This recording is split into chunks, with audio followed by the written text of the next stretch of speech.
Yo, what's up, everybody? Welcome back to the Twin Wrestle Pod, man. We're going to deliver our review of AEW Dynasty. And what a fantastic show it was. First, before we start, make sure to like, share, comment, and subscribe down below so we can keep pumping out these videos. I appreciate the influx in subscribers. We got like 2 or 3 new subscribers as of now. We are up to 71 subscribers now, which is awesome. Let's get to 100, man. But like I said, AEW Dynasty was a fantastic show, and it just missed the 4-hour mark that we normally get from AEW pay-per-views, which is a good thing. The pacing of the show was awesome. I still feel like we need most of these matches on this card, but they didn't overstay their welcome. Some of them did. Good to that. Some of them did. But for the majority of the matches on this card was phenomenal, which I don't think that was an issue to begin with. When discussing or when talking about this card previously in my predictions, I never said these matches were going to be bad. I just said that these matches we didn't need, you know. But all in all, Dynasty was a successful show. And I'm gonna knock down this 0-hour kickoff show pretty quickly. It went pretty much the way I said it was going to go. I think everybody could have made that conclusion as well. Trent Beretta versus Matt Sydal. How could you not go with Trent Beretta as your pick here? Because they're obviously going to start a program with him. He just turned heel 2.5, 3 weeks ago, so it was obvious he was going to win. And Matt Sydal, we ain't seen him in I don't know how long. And Trent Beretta beat him, which was a no-brainer. Then we had Orange Cassidy and Katsuyori Shibata defeating Shane Taylor Promotions members Shane Taylor himself and Lee Moriarty, which we did see that coming. Obviously, Orange Cassidy got to be built up for a future program with Trent Beretta. That's the direction they're going in. So, not a surprise that Shibata and Orange Cassidy won there. Now, also not a surprise, the right outcome in this match. We're talking a 6-man tag team match, the winner take all trios match with the Bang Bang Gang putting their Ring of Honor 6-man trio championship on the line against the Acclaim putting their AEW trios tag team championships on the line. And this went the way that it should have went, with the Bang Bang Gang picking up the win and merging the titles and becoming undisputed AEW trios tag team champions, which was the right move. Like I said in predictions, that claimed they lost a lot of steam. People still love the Acclaim for sure, but not as hot as they once were. And I heard that they haven't defended a championship since January, so you know that was a no-brainer foregone conclusion there that they were going to lose this match. And let's see what Jay White can do with it. I think they can do wonders with it. Now we're just waiting for Juice Robinson to come back to complete the Bang Bang Gang. You know what I'm saying? And I think they're gonna go into a program with Top Flight and Action Andrade pretty soon. They're playing probably get a rematch, but they'll lose. So, right move in all 3 matches of the 0-hour show. They are to establish stories, future stories, going into the coming weeks of Dynamite. Let's kick off the show, shall we? Let's kick off the show. So, first match we had was Kazuchika Okada taking on Pac and defending his AEW Continental Classic Championship. This also was a no-brainer. Okada's not losing anytime soon, so we went in knowing that Pac was not going to beat him, but we knew what type of match we were going to get between these two. We know what Okada brings to the ring. We know what Pac brings to the ring when he's available, and this was nothing different. Pretty much top 3 match on the card, in my opinion. Now, just about where does Pac go after this? Hopefully, he's in a championship capacity somewhere. TNT championship possibility or international championship. We don't know. We'll see where it goes with Pac. But this was a hot opener. Crowd was hot for Okada. The crowd was hot for Pac. Crowd didn't boo neither guy really. Okada did have one point where he was doing to do his rainmaker pose, but he panned down and he gave up the middle finger to the hard cam, which was pretty cool, and he's smiling about it. Heel Okada is fucking, it's the vibes, man. Heel Okada is the vibes, but Okada picks up the win, and he is still the AEW Continental Champion. Like I said in the predictions, man, I think the International Championship will look much better on Okada.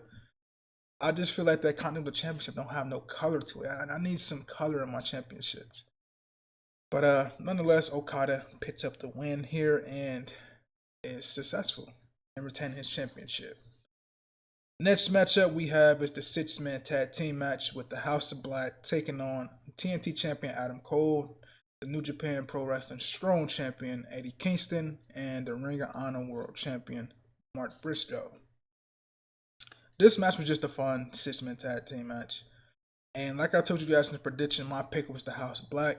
I felt that they should have won it because they are the legit team in this match. Like, the other 3 guys were just champions thrown together. So they should not in no right beat the House of Black, who are former AEW Trios champs, who had great series of matches with the Elite, great series of matches with Death Triangle. So like, we've seen the House of Black in action. So there's no way that 3 guys, rightfully, who are great in their own right as singles competitors, should be teamed up together to beat an actual team. So I'm glad the House of Black won here. Aleister Black hit Adam Copeland with the mist, and they pinned him. So obviously this should give Aleister Black traction to go towards the TNT Championship eventually, maybe Double or Nothing. That would be an awesome match to have a Double or Nothing. And when we get to Double or Nothing, I don't know who would go over in that match. It's very interesting which way they would go. But yeah, House of Black won. Great move. Great booking so far. At the gate, we was like 5-0. I was sitting happy at this point. It was 5-0. Then the next matchup we had was the TBS Championship match. Julia Hart defending her TBS Championship against Willow Nightingale. And I told you guys in the predictions, the route I would go if I was booking it, I would have went the route of Julia Hart. So I picked Julia Hart to win this match. And but I told you guys, if you were a betting man, I would bet on Willow Nightingale because of the direction that AEW would go in. Pretty much is the match with Mercedes Moné and Double or Nothing. So you knew that was pretty much giving you the match prediction there anyway. But who was going to walk out and be the TBS champ from this match. Little things about this match, the crowd was not in it for this match at all.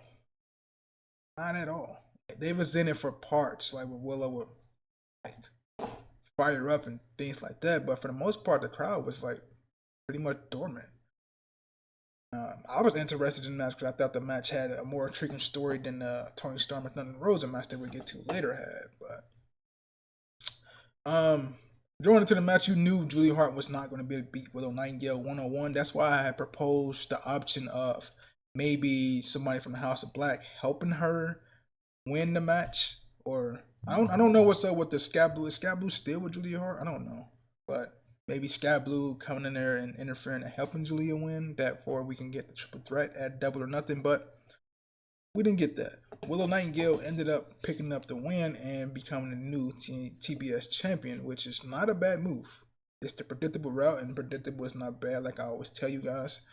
So Willow will be doing the Double or Nothing, defending her championship against Mercedes Moné. We will get the rematch from last year's match with Mercedes Moné for the New Japan Strong Women's Championship that they had last year, with Mercedes getting hurt in that match, and Willow ended up winning that championship. So they already familiar with each other. Just going to be our first time on a national scale seeing them in the rings together. So looking forward to that match. So new TBS champ Willow Nightingale.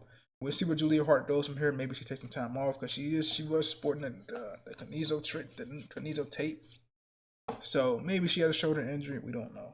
But Willow Nightingale is the new TBS Women's Champ.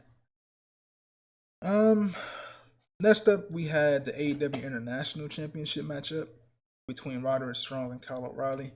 And I had picked Kyle O'Reilly in this match just because I felt like Undisputed Kingdom has no legs, no momentum, their biggest guy just lost last month, and no one cares about Matt Taven, Mike Bennett. They care about Roderick Strong to a point, but Adam Cole, he just out. So like, I feel like they didn't have no steam. But Colorado did not win. Roderick Strong ended up winning. This was a fantastic match between the two. Look, these dudes know each other from Ring of Honor back in the day in the mid 2000s. So I didn't expect nothing different. I expected this to be a great match, which it was. These guys had history, undisputed era in WWE, rolling the NXT for as long as they did. Ring of Honor, like I just mentioned, and AEW as recent as the last 2 to 3 years. So these dudes know each other at the back of their hands. So I expected nothing different when it comes to the match. But Roderick Strong retained, and to surprise, Adam Cole came out there and he actually walked on his own feet for a change this time, instead of being wheeled out there in a wheelchair, which is a great sign to see. And hopefully we get some Adam Cole towards the end of August, mid-July. Him and MJF to come back and usher in the story that they told when Adam Cole turned on MJF at World's End in December. So hopefully we get to see these two guys, because I think MJF is on his way back sooner rather than later. Also, a thing to note, Adam Cole was getting into the ring as they all was celebrating Roddy. Adam Cole was giving a cold look to Wardlow behind Wardlow's back. And they made it a point on the announce team to say that Wardlow helped Roderick Strong win this match, which he really didn't. He just came out there and just got on the apron, and Colorado didn't sell it at all. Roderick Strong pretty much beat Colorado straight up and clean. So look out for the Wardlow babyface turn somewhere in the near future, and you put him back together with MJF. I don't personally like the move, but what can you do here? At least they're doing something with the guy. We'll see where it goes. Next matchup was the FTW Championship matchup.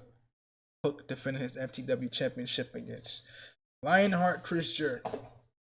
And boy, this was a decent match. But like me and like many people were just tired of seeing Chris Jericho at this point, man.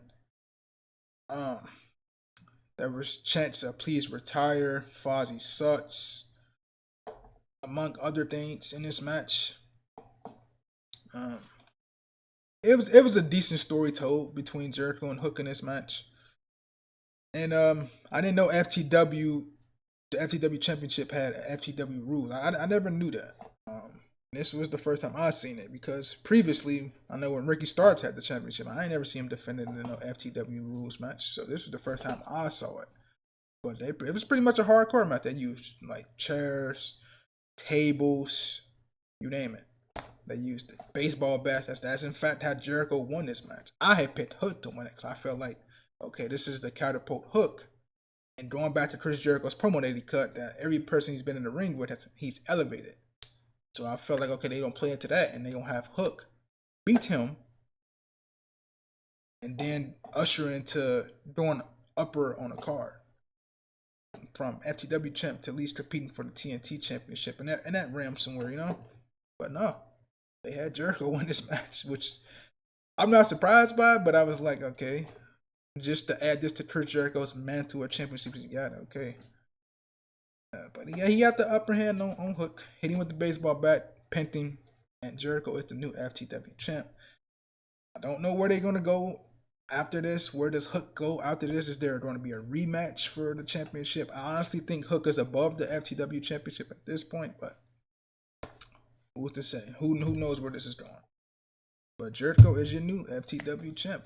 I'm surprised. See, at this moment, I lost 3 straight. I was 5-0, but damn, now I'm 5-3 when it comes to my predictions. And I'm like, damn, what the hell going on? But we landed on our feet in our next matchup, which happened to be the AEW Women's Championship, with Toni Storm defending her championship against Thunder Rosa. And this was a pretty good match. Like, all these matches on this card was pretty good, man.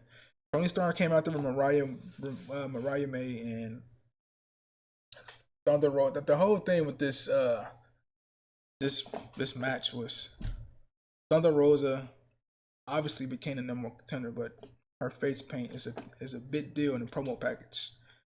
And last week, Thunder Rosa came out there and smeared lipstick all over Toni Storm's face. And Toni Storm cut this awesome promo on Collision, still with the makeup, the lipstick smeared on her face. How she lays with her demons and she makes love with them every night, which was a kick-ass promo by Toni Storm. She killed that promo. But like I told you guys in predictions, man, Toni Storm is not losing this championship until I believe Wembley in August. She's gonna hold this championship for a very long time until we get the definite return of Jamie Hayter. So not surprising that she beat Thunder Rosa here, but she beat her with the help of Mariah May. She caused a little bit of enough of a distraction to help Toni Storm pick up the win and defeat Thunder Rosa. This was a very good match. The better match of the women's superstars, which would not be a surprise being on who's in the match. But yeah, Thunder Rosa lost, Toni Storm retains, and Timeless Toni Storm reigns supreme as your AEW Women's Champ. And we quite possibly go to what people refer to as the greatest match in wrestling history. I don't think I would go that far, but this is probably one of the greatest, if not the greatest match in AEW history for sure. Yeah, Will Ospreay taking on Bryan Danielson, and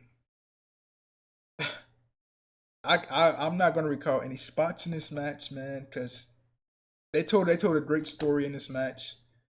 They was going back and forth in this match, man. This match was fucking awesome. Counters to Will Ospreay trying to go for the odds cutter, springboard, and Bryan Danielson hitting him with the Busaiku knee. That was a hell of a spot. Ospreay hitting with the odds cutter on the fucking apron was a hell of a spot. Man, they was doing at it, bro. They was doing at it, man.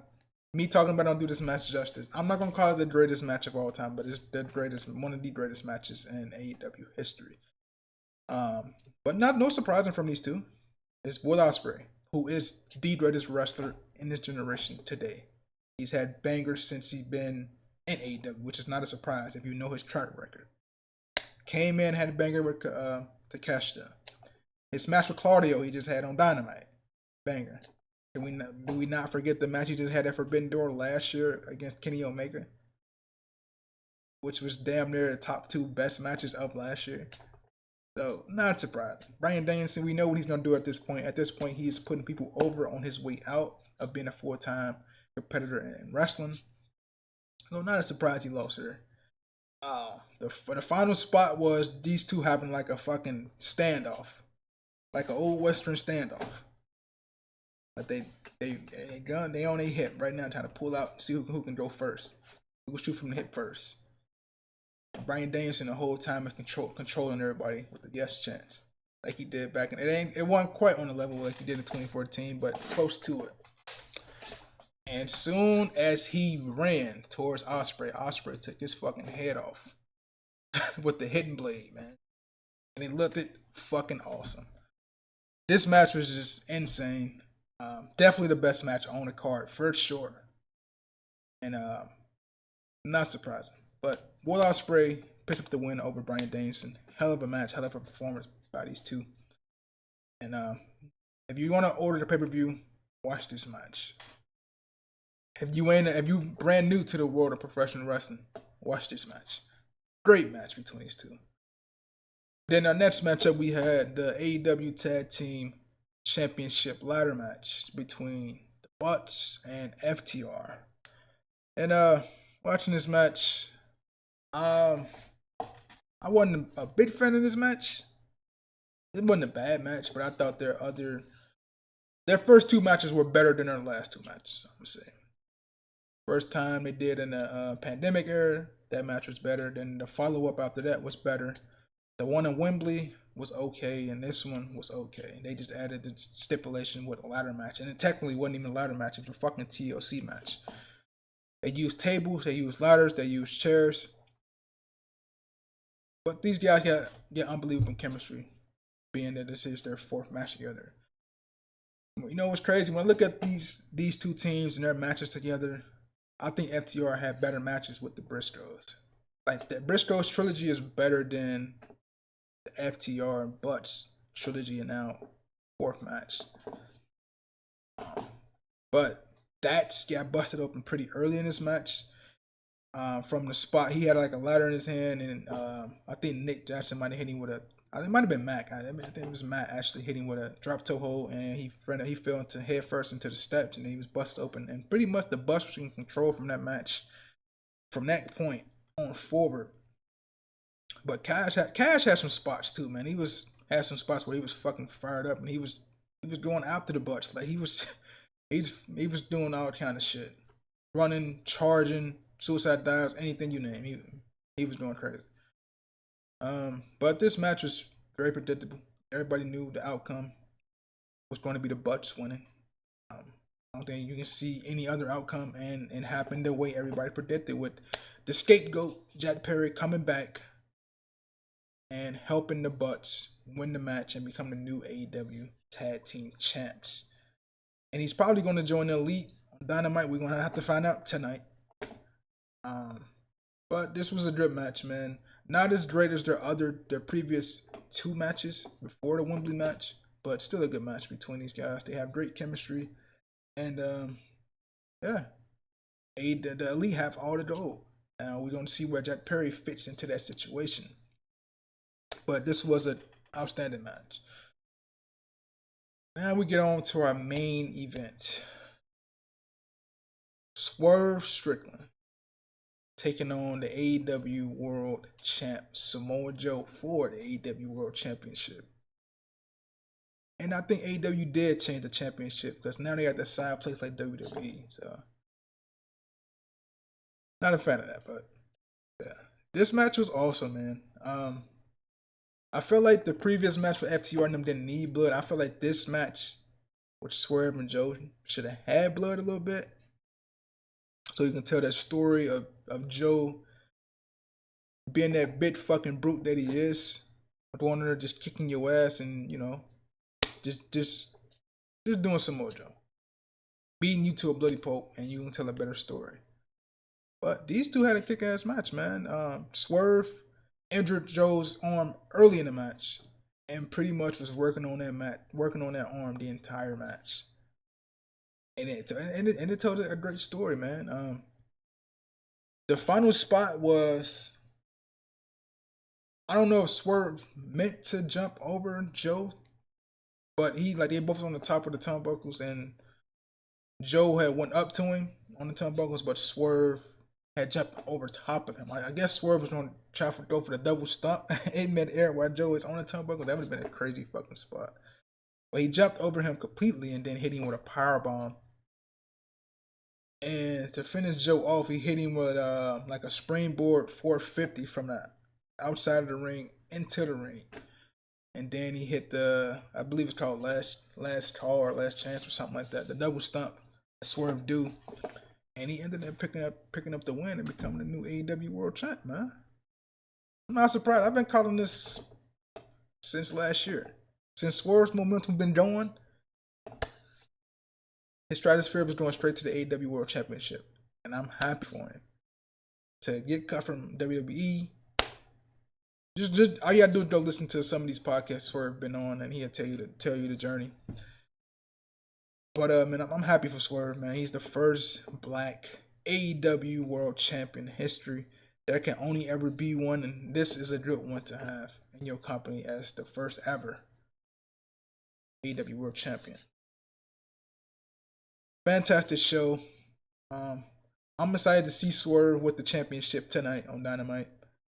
I'm interested to see where everybody go after Dynasty. Like, Dynasty set stuff up pretty well, man. Like, where's everybody gonna go after Dynasty, you know? From the women, from the guys, from the tag teams, from Jack Perry. Like, this is an awesome show. Like, one of the better AEW shows I've seen in a very long time. Revolution was good, Dynasty was good. AEW, give you props, man.